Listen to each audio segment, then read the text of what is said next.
Okay, so these are our Genesis 24 notes. And I only did one chapter because it's very long. I mean, 67 verses, it's a lot. And they actually took about the same amount of time that it took me to read two or three. Just depending, they're all different. They all have their significance why they're different.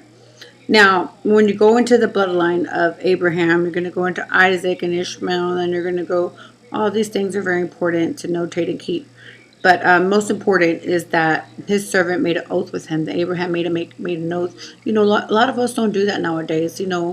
Even if it is just as important as we trust somebody with our child, and we say, take care of them, do this and that, and we just say it okay. We just think that we automatically trust that person, and they're going to do what they say. But it's not the same as an oath. An oath is a promise with asking like um, a divine witness to come in and kind of make sure those things are fulfilled. Kind of, I would say like a protection from God. That would, like he said, my God would send an angel ahead of you, which is just amazing to make oaths with people to be able to do that. To say, hey, for any of us to say in any situation towards anybody or anytime we tell anybody something or a promise is to know that, hey, if I say something, that's what I'm going to do.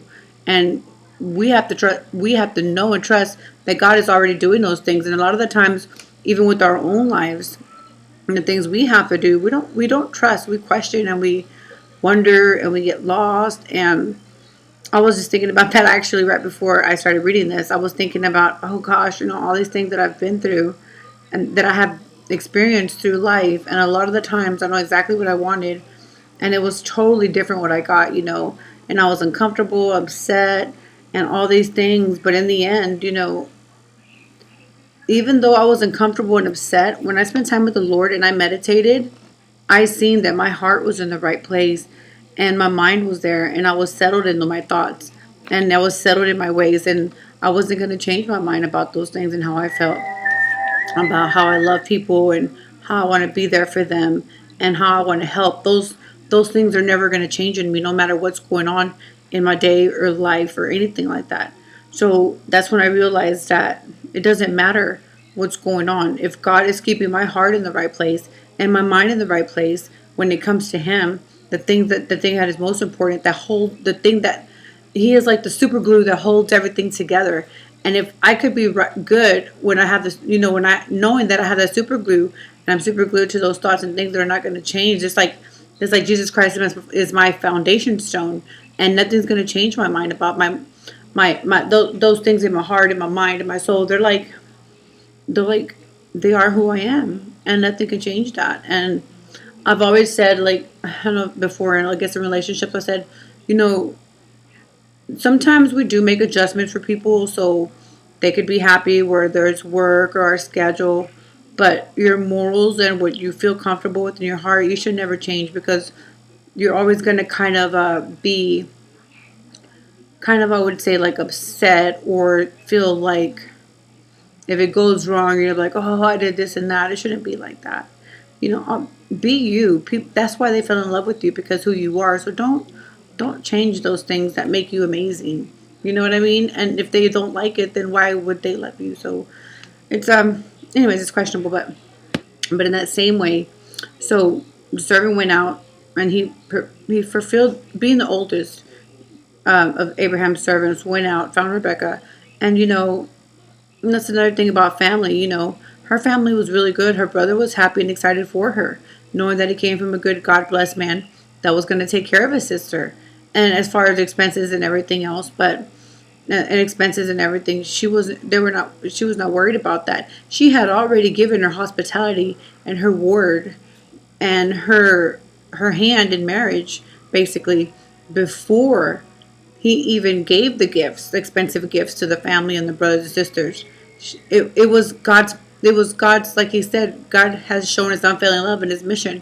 He had sent his angel already ahead to fulfill those things.